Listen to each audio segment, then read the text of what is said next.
سکتا، آپ ذرا ان کو جو ہے آپ ان کو اس کی جو ہے خبر گیری کریں۔ چنانچہ بلایا بیٹے کو اور بلا کر پوچھا کہ اچھا تمہارے بارے میں نے سنا ہے یہ تمہارے والد تمہاری شکایت لے کر آئے ہیں کہ تم اپنے والد کے نافرمان ہو۔ تو بیٹے نے آگے بڑھ کر، میرے بھائیوں کیونکہ وہ حق پر تھا، ویسے تو عمر کے سامنے کسی کی جرأت نہیں ہوتی کہ اپنی زبان کھولے، لیکن وہ بچہ جو کہ حق پر تھا وہ بول اٹھا کہ امیر المومنین ذرا یہ بتائیں کہ باپ کا بھی کچھ بیٹے پر حق ہے کہ نہیں؟ تو امیر المومنین کہنے لگے ہاں باپ کا بھی بیٹے پر حق ہے۔ کہا کیا حق ہے وہ ذرا ارشاد فرمائیں۔ چنانچہ حضرت عمر رضی اللہ تعالیٰ عنہ نے اس وقت 3 حق بیان فرمائے تھے کہ باپ پر اس کی اولاد کے سلسلے میں 3 حق ہے۔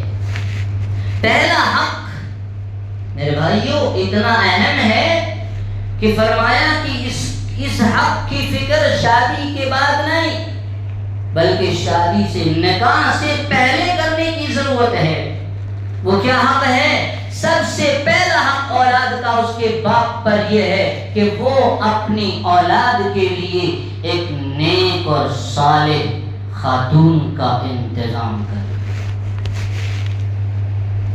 نیک صالح گود اس کو میسر ہونا چاہیے، جس گود میں وہ بچہ پلے گا وہ گود صالح ہونا چاہیے۔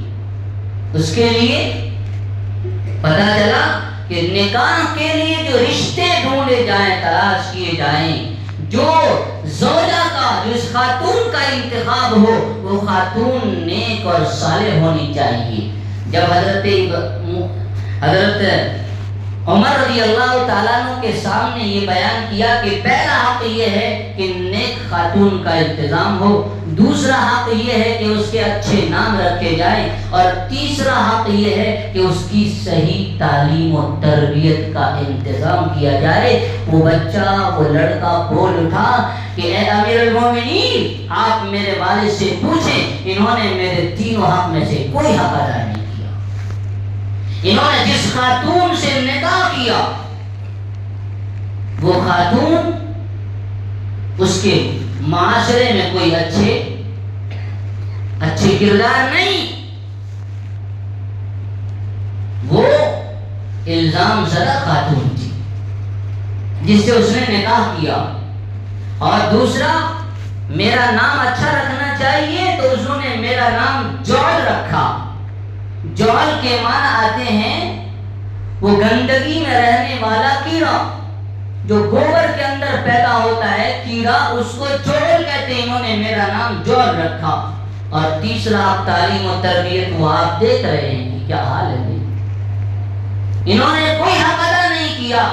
اللہ حضرت امیر المومنین نے جو ہے کہا کہ جاؤ یہاں سے نکل جاؤ، جب تم پہلے اپنے حق ادا کرو پھر بعد میں اپنے حقوق کا مطالبہ کرنا۔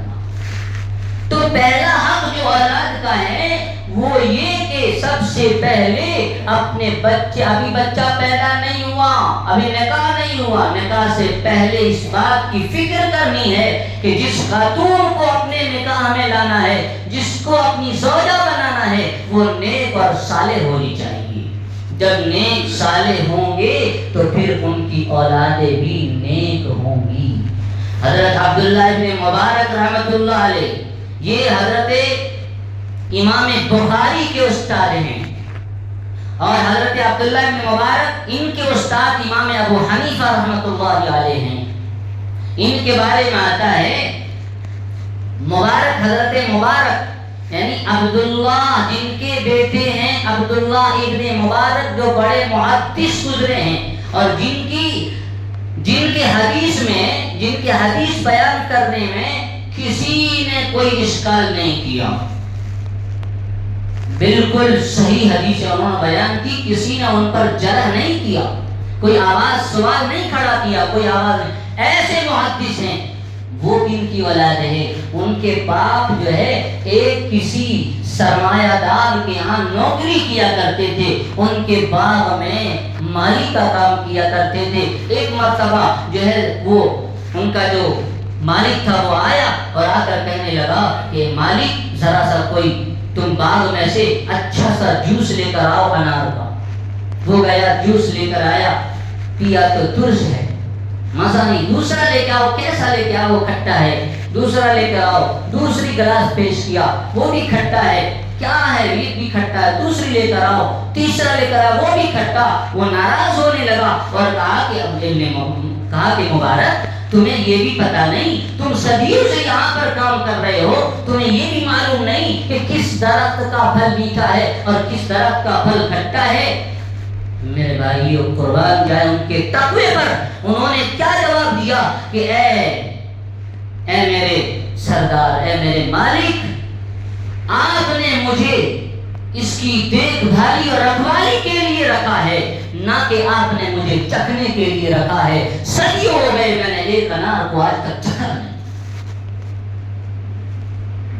وہ بہت حیران ہو گئے, ان کی آنکھیں کھلی کی کھلی رہ گئی. کہا کہ اتنا اونچا آدمی, کہا تمہیں یہاں رہنے کی ضرورت نہیں ہے, تم میرے دربار میں آ جاؤ. ان کو دربار میں بلا کر لے گئے, وہ دربار میں کام کرنے لگے. ایک مرتبہ ایسا وقت آیا کہ وہی اس کا مالک جو امیر تھا, وہ امیر جو ہے ایک مرتبہ شہر میں اندر باہر کر رہا ہے, پریشان ہے. اس حضرت مبارک رحمت اللہ علیہ نے جب دیکھا کہ ہمارے سردار کی حالت, ہمارے مالک جو ہے کچھ پریشان نظر آ رہے ہیں, تو بول پڑے. کہا کہ ویسے گستاخی معاف ہو, لیکن مالک میں آپ کو کچھ پریشان دے کر آؤں. کیا بات ہے, آپ پریشان ہیں؟ تو کہا کہ وہ ہے کوئی ایسی بات نہیں ہے, بات یہ ہے کہ میرے لڑکی کے لیے کئی ایک رشتے آئے ہیں, کئی بڑے بڑے شہزادوں اور نوابوں کے رشتے آئے ہیں. میں یہ طے نہیں کر پا رہا ہوں کہ میں اپنے بچے کے لیے کون سا رشتہ منتخب کروں, چوائس کون سا کروں, اس کو میں اپنی بیٹی دوں.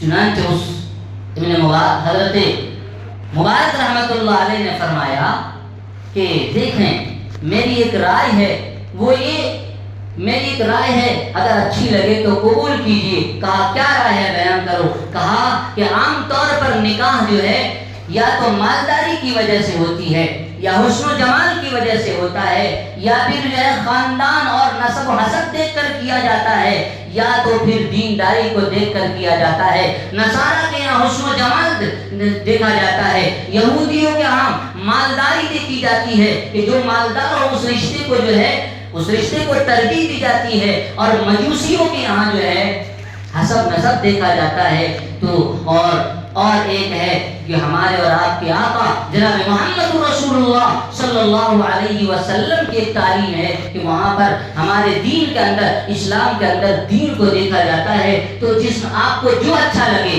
اگر آپ کو مالدار سے کرنا ہے تو دیکھیے کہ ان آنے والے رشتوں میں کون مالدار ہے, ان کو رشتہ دے دیجیے. اگر آپ کو یہ دیکھنا ہے حسن و جمال کے اعتبار سے کون زیادہ حسین ہے, تو آپ یہود و نصارہ کے یہاں دے دیجیے. اگر آپ کو دیکھنا ہے کہ حسب نسب میں کون اونچا ہے, تو آپ جو ہے مجوسیوں کے یہاں اپنی بچی کا رشتہ دے دیجیے. اور اگر نہیں, تو اگر آپ چاہتے ہیں کہ دین کے اعتبار سے کون اعلیٰ ہے, تو آپ ان تمام آنے والے رشتوں میں دیکھیں کہ دیندار کون ہے. جو دیندار ہو ان کا اپنی بیٹی کا رشتہ دے دیجیے. وہ جب یہ رائے سنی تو اور حیران ہو گئے کہ کتنا مطلب سمجھدار فہیم انسان ہے. وہ فوراً گئے اندر اور اپنی اہلیہ سے مشورہ کیا کہ مجھے مبارک نے یہ رائے پیش کی ہے.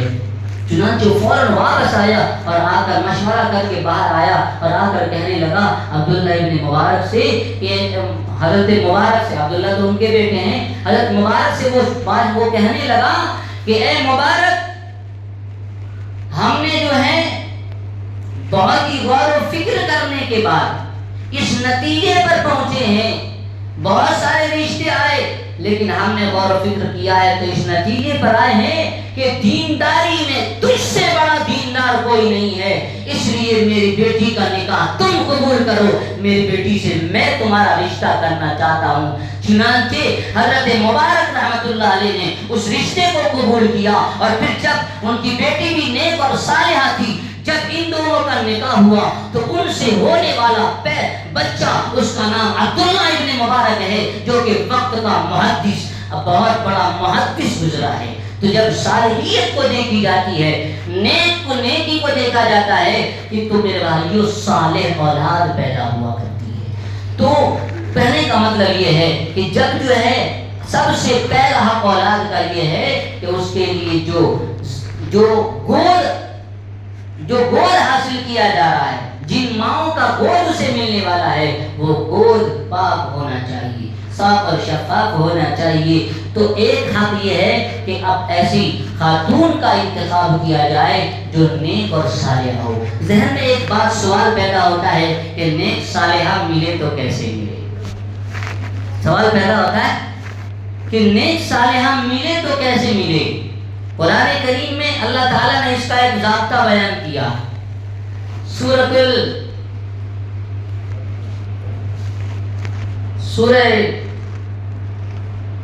18ویں پارے میں سورۃ النور کے اندر قرآن کریم فرماتا ہے الخبیثات للطیبات للطیبین والطیبون للطیبات، الخبیثات للخبیثین والخبیثون للخبیثات والطیبات للطیبین والطیبون للطیبات۔ کیا فرمایا؟ اگر تم صالح جو ہے دیکھنا چاہتے ہو، صالح بیوی تمہیں چاہیے، تو اے نوجوانوں سن لو، قرآن کریم یہ اعلان کر رہا ہے کہ اللہ تعالیٰ نے یہ طے فرما دیا ہے کہ صالح کو صالحہ ملے گی، نیک کو نیک ملے گی، اور جو ہے اپنے آپ کو برا کرے گا، اپنے آپ کو برے کردار والا ہوگا، اس کو برے کردار والی ملے گی۔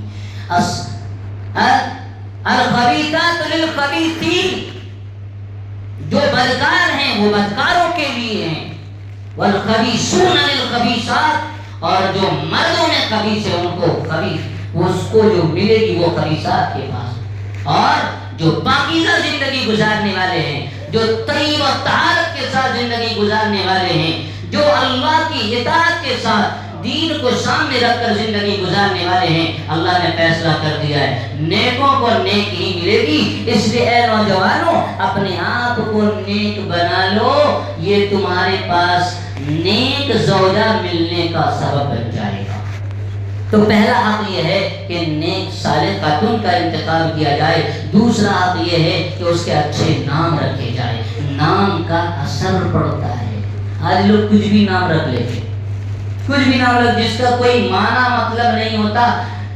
کسی جو ہے ایکٹر کا نام رکھ لیا، کسی جو ہے اداکار کا نام رکھ لیا، کسی جو ہے کھلاڑی کا نام رکھ لیا۔ یہ کیا ہے میرے بھائیو؟ نام کا اثر پڑتا ہے، اس لیے اچھے نام رکھے جائیں، صحابیات اور صحابہ کرام کے نام رکھے جائیں۔ اللہ کے نبی صلی اللہ علیہ وسلم نے فرمایا کہ تمام ناموں میں بہتر نام عبداللہ ہے اور عبد الرحمن ہے، اس سے بہتر کوئی نام نہیں۔ یا تو پھر عبداللہ عبد الرحمن رکھیں، یا تو پھر کسی صحابہ کی یا صحابیات کے نام رکھیں کہ ان صحابیات کے اندر، صحابہ کے اندر جو خوبیاں تھیں، جو ان کے اندر جو اچھائیاں تھیں، اس نام سے اس بچے کے اندر وہ اچھائیاں آئیں گی۔ ایک کا نام صادق ہے، صادق کے معنی سچا، جب بار بار اسے کہا جائے گا صادق صادق صادق مطلب سچا سچا، اس سچائی کا اثر اس کے اندر پڑے گا اور پھر آگے چل کر وہ سچا نیک بنے گا۔ تو یہ ناموں کے اثر ہی، اس لیے دوسرا حق اولاد کا کہ جو ہے اس کے نام اچھے رکھے جائے، اور تیسرا حق یہ ہے کہ اس کی صحیح تعلیم و تربیت کا انتظام کرے۔ ہم میرے بھائیوں دنیاوی اعتبار سے بہت فکر مند ہوتے ہیں، لیکن دینی اعتبار سے ہم پیچھے ہیں۔ حالانکہ دنیاوی اعتبار سے جو تعلیم اسے مل رہی ہے وہ پیسہ کمانے کے لیے، یا تو ڈاکٹر بنے گا، انجینئر بنے گا، پروفیسر بنے گا، پائلٹ بنے گا، اور نہ جانے وکیل بنے گا، کچھ بھی بنے گا، تو اس سے تو یہ تو آپ پیسے کمانے کا جو ہے آپ نے جو ہے، لیکن دین، آخرت، قبر، حشر، آخرت، جنت، دوزخ، یہ باتیں کہاں ملے گی؟ یہ دین کے اندر ملے گی۔ اسی دین کے بارے میں اللہ کے نبی صلی اللہ علیہ وسلم نے فرمایا کہ یہ علم ہے، طلب العلم فریضۃ علی کل مسلم، کہ ہر مسلمان پر علم کا اتنا حاصل کرنا ضروری ہے، چاہے وہ مرد ہو یا عورت، اتنا علم حاصل کرنا ضروری ہے جس سے حلال و حرام کی وہ تمیز کر سکے، جائز ناجائز کو پہچان سکے۔ تو میرے بھائیوں یہ ہیں والدین پر بچوں کے حقوق. جب ہم اپنا حق ادا کریں گے تو پھر آٹومیٹک ہمارے بچے نیک اور صالح بنیں گے، اطاعت گزار بنیں گے، فرما بردار بنیں گے. اس میں کمی کوتاہی ہوگی تو پھر ہمارے بچے نافرمان بنیں گے. تو وہ جو اولاد نعمت ہے، ہم نے اس کی قدر نہیں کی اور اس کا حق ادا نہیں کیا، تو وہی اولاد اللہ نعمت کو سزا میں بدل دیتے ہیں. پھر وہ اولاد ہماری نافرمان بنتی ہے اور پھر ہمیں ایسے ناچ نچاتی ہے کہ ہماری زندگی ان کے لیے کباڑا بن جاتی ہے. ہم جو ہے ہماری زندگی میں الجھن، ٹینشن، پریشانیاں لا کر ہماری زندگی میں بھر دیتی ہے. ہماری زندگی پوری جو ہے کالی ہو جاتی ہے اور ہم جو ہے خون کے آنسو بہاتے ہیں. تو اگر ہم چاہتے ہیں ہماری اولاد نیک ہو تو ہم اس کی صحیح تربیت کریں. اللہ تعالی ہم سب کو کہنے سننے سے زیادہ عمل کی توفیق عطا فرمائے. آئندہ انشاءاللہ بچوں کے والد پر کیا حقوق ہیں وہ بیان کیا جائے گا. اللہ عمل کی توفیق عطا فرمائے.